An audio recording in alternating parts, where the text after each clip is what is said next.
if we school our young people, our youth group, if we function as a church in this way, embracing our siblinghood and undoing some of the extra biblical rules we were given, what do we do with our affections and the attractions that will rise between men and women? Any practical counsel there?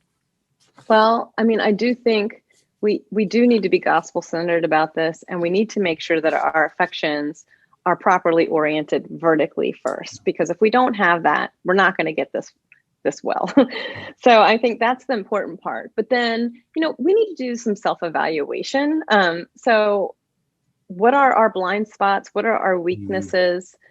This is where we're going to start exercising discernment, evaluating what our immaturity level is in the way that we view others and relate to others, and what maybe we think our needs are, right? It isn't, avoid everyone of the opposite sex, but it is to say, okay, if these are my weaknesses, if I have been told that I'm a little flirty, let's say, and whatever it is, where can I grow in this area? What can I be praying about here? I think one huge thing that we really need to work through too is confusing attraction with sexual temptation all the time. Yes. They definitely can coincide and even a lot. But I think the message from the world really is that they're the same. And so you pursue that. And then it's like you're consuming other people, But what if we stop and say, like, what is it that I'm attracted to here? Like, there might be some worthy attributes that deserve attraction in the proper way. If it's oriented properly, you might be able to work through some of that real sexual temptation, or perceived that it needs to go in that direction kind of thing, and that it's bad just because I have any attraction. Because, even when we look into our same-sex friendships, we're attracted to some people more than others. Sure. And that's not a sexual thing. It's just, what is compelling us to that person. So I think that's kind of, are we misreading, our own feelings about that? And we need to, on the other side of that coin, though, not think that, I'll never be tempted. We need to recognize that there will be inappropriate sexual temptation, and that we need to be able to identify that, repent over that, put the right parameters in place if we can't get past that. This isn't something you have to go to the person and say either. I think we have to exercise wisdom and maturity. Another thing is, do we expect our marriages to fulfill all of our needs? I've already kind of brought that one up. But if we're putting too much of a burden on our spouse, we may start then, as a result, comparing them to other people's spouses, or to other people in general, and saying, why aren't they more like this person? And then actually begin to become more attracted to another person than our own spouse. So, communicating, working through, I think these are all very practical but real issues that we all go through, that we need to be able to work out, and have safe people maybe to work them out with too sometimes. Yeah, absolutely. I can say, as a pastor in over several years, the number of times couples have come with marital difficulties. Yes, tragically, there are cases of infidelity, but I increasingly notice how much couples have grown apart because of the way they overburden one another. That they particularly, I see this in marriages that have maybe gone on 15, 20, 25 years, older married couples, right? Right. It's not that they're kind of young. You're carrying it all this time, and it gets heavier and heavier. That's right, yeah. And they realize, I've learned an awful lot about you, but I've also, I've missed out on all these other conversations. And I go back, my wife and I, like you and Matt, we're coming up to 25 years of marriage.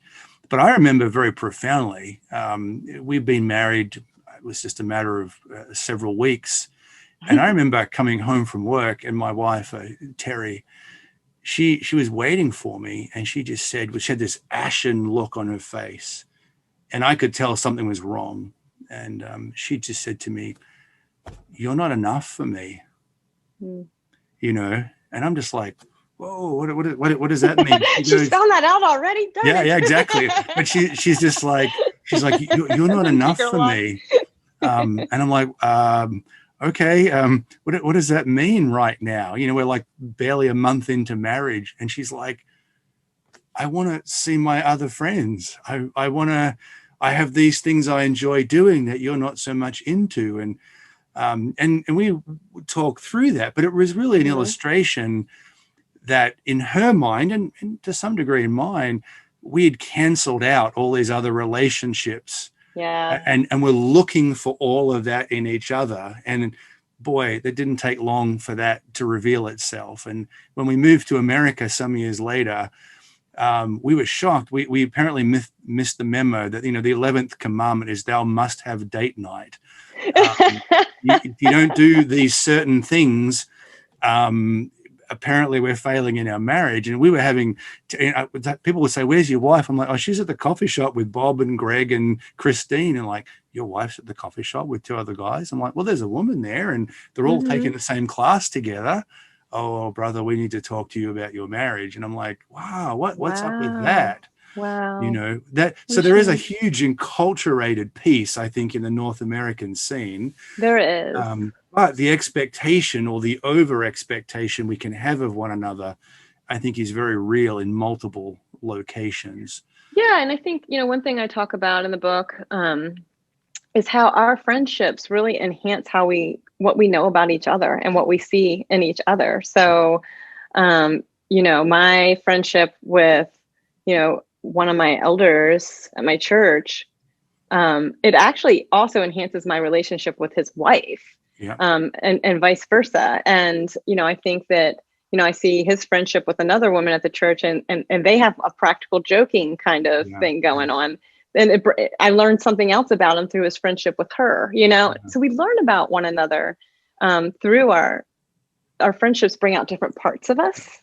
Yeah. And, so I think that is something really neat in a marriage too, is that we learn different things about our spouses through their friendships. Yeah. And we have an opportunity to be able to promote healthy marriages to our friends. Yeah. And I think that's, such a great gift that our friends can give us too, is things that they notice about our spouse that are, very, rewarding, redeeming qualities that are gifts to us in our marriage.